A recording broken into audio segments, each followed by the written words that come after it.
বারবার মনে হচ্ছে যে এদের তো এখানে তো আমার কন্যাও থাকতে পারতো। আমরা একটা অভিশপ্ত জাতি এবং এই কারণে আমাদের উপরে এত দুর্যোগ, শিক্ষা প্রতিষ্ঠানে প্লেন ঢুকে যাওয়ার মতন অস্বাভাবিক ঘটনা আমার বলতে গিয়েও গায়ে কাঁটা দিচ্ছে। পচন ধরেছে আমাদের ভেতরে, সম্ভবত এই কারণেই এত দুর্যোগ, এত কিছু। এই পোড়া কষ্ট কি করে তারা সহ্য করছে জানি না। লাশের সংখ্যা নিয়ে দ্বিধা বিভক্তি তৈরি হয়েছে, কেন সংখ্যা নিয়ে এই ধোঁয়াশা তৈরি হয়েছে। ঘটনাটা তো নিশ্চিত করেছে অবশ্যই।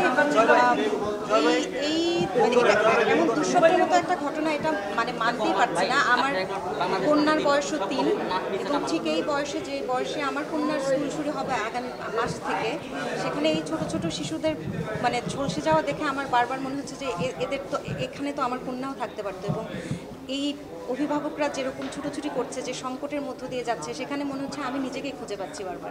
এই যে মানবিকতা চলে গেছে আমাদের ভিতর থেকে, আমরা দেখছিলাম যে রিক্সাওয়ালারা কিংবা সিএনজিওয়ালারা আহত বা মৃত্যুপ্রায় শিশুগুলোকে দাম মানে বাড়তি ভাড়া চেয়ে নিচ্ছে না। এই মনুষ্যত্বের যে একটা পতন আমাদের ভিতরে, আমার মনে হয় আমরা একটা অভিশপ্ত জাতি এবং এই কারণে আমাদের উপরে এত দুর্যোগ, এত কিছু। এরকম অস্বাভাবিক দুর্ঘটনা বাংলাদেশের ইতিহাসে আর তো কখনো ঘটেনি। মানে শিশুদের স্কুলে, শিক্ষা প্রতিষ্ঠানে প্লেন ঢুকে যাওয়ার মতন অস্বাভাবিক ঘটনা আমার বলতে গিয়েও গায়ে কাঁটা দিচ্ছে। আমরা মানুষ হিসেবে এত মানে নষ্ট হয়ে গেছি, পচন ধরেছে আমাদের ভেতরে, সম্ভবত এই কারণেই এত দুর্যোগ, এত কিছু।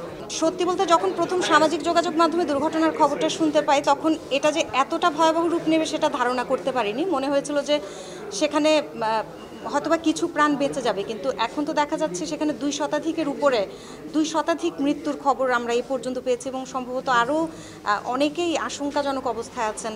সবচেয়ে বড় কথা, যে শিশুদের আমরা এত যত্নে, যে মা বাবা এত যত্নে লালন পালন করেন, একটা ফুলের টোকাও আমরা দিই না, সেখানে এই মৃত্যুর মানে এই তীব্র যন্ত্রণা, এই পোড়া কষ্ট কি করে তারা সহ্য করছে জানি না। মানে সেই জায়গায় নিজেকে একবার দাঁড় করালে তো গায়ে কাঁটা দেয়। শিরোনামে দেখেছি মাইলস্টোন স্কুল কর্তৃপক্ষ সেটা ঘোষণা করেছে যে আহতের সংখ্যাটা মনে করতে পারছি না, 5 শতাধিক সম্ভবত, তবে নিহতের সংখ্যা তারা বলছে 247 বা এরকম।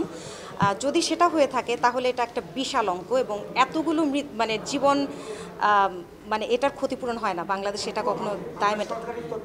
আমি শুধু সঙ্গীত শিল্পী হিসেবে নয়, আমি যদি সাধারণ নাগরিক হিসেবেও চিন্তা করি, তাহলে এটা একটা অবান্তর একটা ব্যাপার যে এরকম একটা দুর্ঘটনার পরে লাশের সংখ্যা নিয়ে দ্বিধা বিভক্তি তৈরি হয়েছে। এটা হবার তো কথা নয় এবং এতে করে কার লাভ হবে আমি সেটাও জানি না। একটা দুর্ঘটনা ঘটেছে, সেখানে অনেক হতাহতের ঘটনা ঘটছে আমরা দেখতে পাচ্ছি এবং সেটাই খুব যৌক্তিক এবং বৈজ্ঞানিক মনে হচ্ছে আমার কাছে, যে একটা ভবন বিধ্বস্ত হয়ে যাবার পরে সেখানে তো বেঁচে ফিরে আসাটাই বরং অলৌকিক ঘটনা।